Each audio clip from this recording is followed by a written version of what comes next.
வணக்கம். வசியின் வாசிப்புகளில் சிவகாமியின் சபதம் 3ஆம் பாகம். பிச்சுவின் காதல். அத்தியாயம் 19. சுரங்க வழி. ஆயனர் அஜந்தாவர்ண ரகசியத்தில் மனதை செலுத்திக் கொண்டிருக்கையில் சக்கரவர்த்தி அசுவபாலரை பார்த்து, என்ன யோகியாரே, யோக பயிற்சி எல்லாம் இப்போது எப்படி இருக்கிறது? இந்த வாதாபி மன்னர் வந்தாலும் வந்தார், யோக சாதனத்தில் மனதை செலுத்தவே அவகாசம் இல்லாமல் போய்விட்டது என்று கூறி கண்களினால் சமிக்கை செய்யவே அஸ்வபாலர் சக்கரவர்த்தியை பின்தொடர இருவரும் வீட்டுக்கு பின்னால் அரண்மனை உத்தியானவனத்தில் இருந்த யோக மண்டபத்துக்கு சென்றார்கள். அவர்கள் போனதும் சிவகாமி கமலியை பார்த்து, அக்கா, சக்கரவர்த்தி கற்ற கலையெல்லாம் போதாதென்று யோகக்கலை வேறு கற்றுக்கொள்ள ஆரம்பித்திருக்கிறாரா என்று கேட்டாள். அதற்கு கமலி கண்ணை விஷமமாக சிமட்டிக் கொண்டே ரகசியம் பேசும் குரலில், யோகமாவது மண்ணாங்கட்டியாவது எல்லாம் மோசம், அப்புறம் சொல்கிறேன் என்றாள். சற்று நேரத்திற்கெல்லாம் மகேந்திர பல்லவர் யோக மண்டபத்திலிருந்து திரும்பி அந்த வீட்டின் வழியாக வெளியே சென்றபோது ஆயனார் சென்று குறுக்கிட்டு வணங்கி, பல்லவேந்திரா, இங்கே நாங்கள் வந்த காரியம் ஆகிவிட்டதல்லவா? இனி மண்டபப்பட்டுக்கு திரும்பலாமா என்று இரக்கமான குரலில் கேட்டார். மகேந்திரர் புன்னகையுடன், ஆயனாரே, சிவகாமியின் அற்புத நடனத்துக்கு இன்னும் நான் வெகுமதிகள் அளிக்கவில்லையே, கொஞ்சம் பொறுத்திருங்கள், மேலும் மண்டபப்பட்டுக்கு நீங்கள் திரும்பி போக வேண்டிய அவசியமே நேராது, உங்களுடைய பழைய அரண்ய வீட்டுக்கே போகலாம் என்றார். ஆயனார் கவலை மிகுந்த குரலில், பிரபு, ஒவ்வொரிடத்திலும் ஆரம்பித்த வேலை அப்படியே நடுவில் நிற்கிறதே, இந்த துரதிருஷ்டசாலியின் பாக்கியம் போலிருக்கிறது. மண்டபப்பட்டில் ஆரம்பித்த திருப்பணியும் அப்படியே நின்றுவிட்டாள் என்று கூறி வந்தபோது மகேந்திர பல்லவர் குறுக்கிட்டு, மகா சிற்பியாரே, மனித வாழ்க்கை அற்பமானது, இதில் நாம் ஒவ்வொருவரும் ஆரம்பித்த காரியத்தை பூர்த்தி செய்துவிட முடிகிறதா?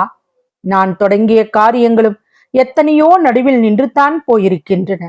அதனால் என்ன? நமக்கு பின்வரும் சந்ததிகள் நிறைவேற்றி வைப்பார்கள், அதற்காக கவலைப்பட வேண்டாம். மேலும் நமது அரண்மனையில் கூடிய சீக்கிரத்தில் ஒரு கல்யாணம் நடக்கப் போகிறது.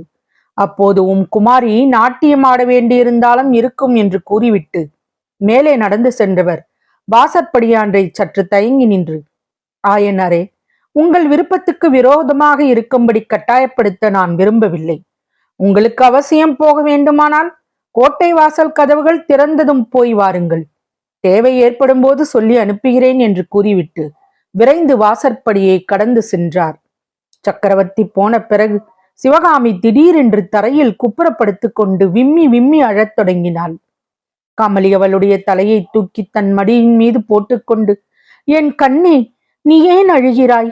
உனக்கு என்ன காரியமாக வேண்டுமோ சொல், எந்த பாடுபட்டாவது உயிரை கொடுத்தாவது நான் செய்து கொடுக்கிறேன். நீ கண்ணீர் விட்டால் என் நெஞ்சு உடைந்து விடும் போலிருக்கிறது என்றாள்.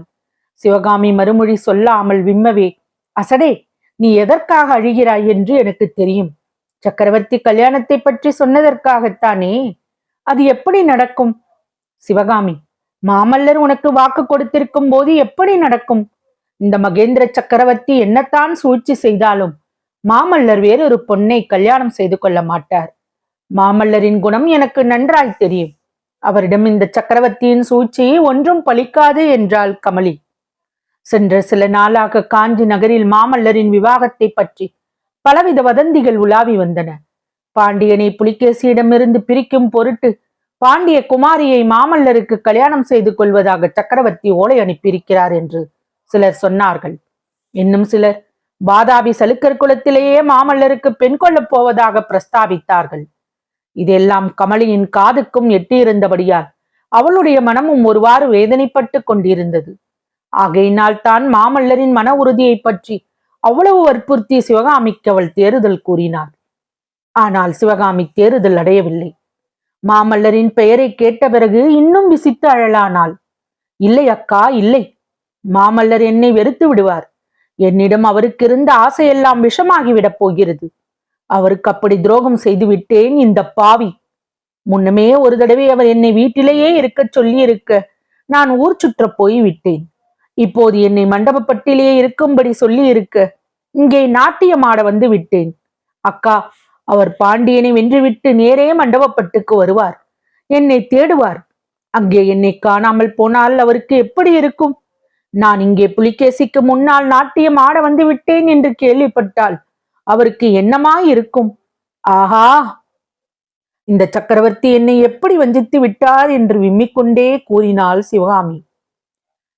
கமலி சற்று நேரம் யோசனையில் ஆழ்ந்திருந்தாள்.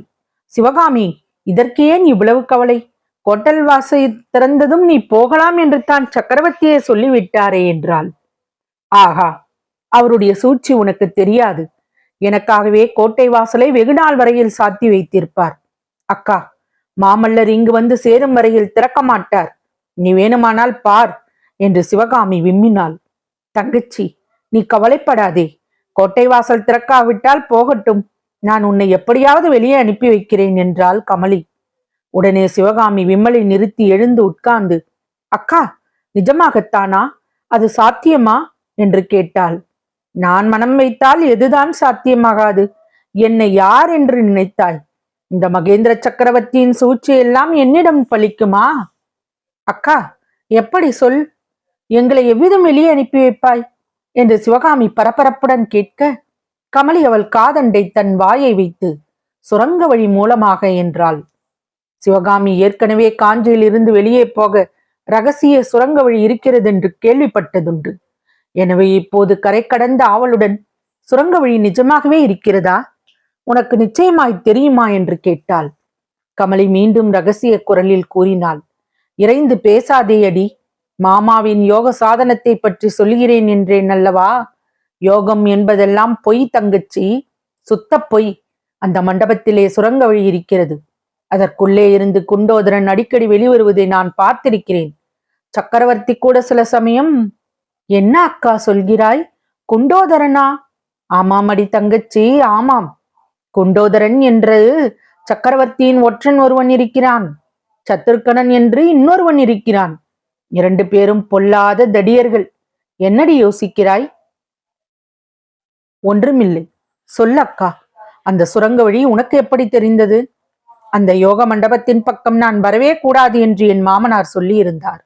அதனாலேயே அவருக்கு தெரியாமல் நான் அடிக்கடி போய் பார்ப்பேன். ஒரு நாள் நான் போய் எட்டி பார்த்தபோது மண்டபத்தின் மத்தியில் இருந்த சிவலிங்கம் அப்பால் நகர்ந்திருந்தது. லிங்கம் இருந்த இடத்தில் ஒரு பெரிய துவாரம் தெரிந்தது. அதற்குள்ளே இருந்து குண்டோதரன் வெளியே வந்து கொண்டிருந்தான். அப்போது மண்டபத்திற்குள்ளே யார் இருந்தது என்று நினைக்கிறாய்? என் மாமனாரோடு சக்கரவர்த்தியும் நின்று கொண்டிருந்தார். சிவகாமி சற்று சிந்தித்து விட்டு, கமலி அக்கா, எப்படியாவது அந்த சுரங்கத்தின் வழியாக எங்களை நீ வெளியே அனுப்பிவிட்டால் உனக்கு கோடி புண்ணியம் உண்டு. என்றென்றைக்கும் நான் உன் அடிமையாக இருப்பேன் என்றாள். பேச்சை பார், பேச்சை. எனக்கு அடிமையா இருக்கப் போகிறாளாம். அடி பொல்லாத நீலி, நீ இந்த ராஜ்யத்துக்கே ராணியாகப் போகிறாய். எனக்கு அடிமையாகி விடுவாயா நீ? வாக்கு கொடுத்து விட்டு அப்புறம் திண்டாடாதே என்றாள். பிறகு ஆகட்டும் தங்கச்சி, கொஞ்சம் பொறுமையாயிரு. அந்த மண்டபத்தின் மத்தியில் ஒரு சிவலிங்கம் இருக்கிறது. அதை இடம் விட்டு நகர்த்தினால் சுரங்க வழி தெரியும். லிங்கத்தை எப்படி இடம் விட்டு நகர்த்துவது என்பதை இன்றைக்கே அல்லது நாளைக்குள் எப்படியாவது தெரிந்து கொள்ளுகிறேன். ஆனால் நீ இவ்வளவு அவசரப்பட்டு என்ன பிரயோஜனம்? உன் தகப்பனார் உன்னுடன் வருவதற்கு சம்மதிக்க வேண்டுமே என்று கமலி கவலையுடன் கேட்டாள். என்னை விட அவர்தான் வெளியே போவதற்கு அதிக அவசரப்படுவார். அதற்கு காரணம் இருக்கிறது என்றாள் சிவகாமி. அதே சமயத்தில் வாசற் பக்கம் இருந்த ஆயனார் அவர்களின் அண்டையில் வந்து, இன்னும் எத்தனை நாளைக்கு இந்த கோட்டைக்குள் அடைபட்டு கிடக்க வேண்டுமோ தெரியவில்லை. சிவகாமி, உனக்கு தெரியுமா, முன்னொரு நாள் அந்த பரஞ்சோதி என்கிற பிள்ளைகளிடம் நாகநந்தி ஒலையை கொடுத்து அனுப்பினாரே, அஜந்தா வர்ண ரகசியத்துக்காக. புலிகேசி மகாராஜாவுக்குத்தான் அந்த ஓலையை கொடுத்து அனுப்பினாராம். அடடா, வாதாபி மகாராஜா காஞ்சியில் இருக்கும் போதே இதை சொல்லி இருந்தால் நான் அந்த சலுக்க குல சிரேஷ்டரிடம் கெஞ்சி கூத்தாடி அஜந்தா வர்ண ரகசியத்தை பற்றி கேட்டு தெரிந்து கொண்டிருப்பேன் அல்லவா என்று புலம்பினார். புலிகேசி மகாராஜாவுக்கு அந்த ரகசியம் தெரிந்திருப்பது என்ன நிச்சயம் அப்பா என்று சிவகாமி குறுக்கிட்டு கேட்டாள். கட்டாயம் தெரிந்திருக்க வேண்டும் சிவகாமி. புலிகேசியின் இளம் பிராயத்தில் அவர் அஜந்தா மலை குகையிலே கொஞ்ச காலம் ஒளிந்து கொண்டிருக்கிறார் என்று கேள்விப்பட்டிருக்கிறேன் என்றார் ஆயனார். அப்போது கமலியும் சிவகாமியும் ஒருவரை ஒருவர் பார்த்து புன்னகை புரிந்து கொண்டார்கள். ஆயனார் மேற்கண்டவாறு பேச பேச அவர்களுக்கு உற்சாகம் அதிகமாகிக் கொண்டே இருந்தது. தொடரும். வசியின் வாசிப்புகள் பிடித்திருக்கும் என்று நம்புகிறேன். எனக்கு சப்ஸ்கிரைப் செய்து, லைக் செய்து, ஷேர் செய்யவும். தங்களின் மேலான கருத்துக்களை கமெண்டில் பதிவிடவும். அதுவே எனக்கு உற்சாகமூட்டும். நன்றி.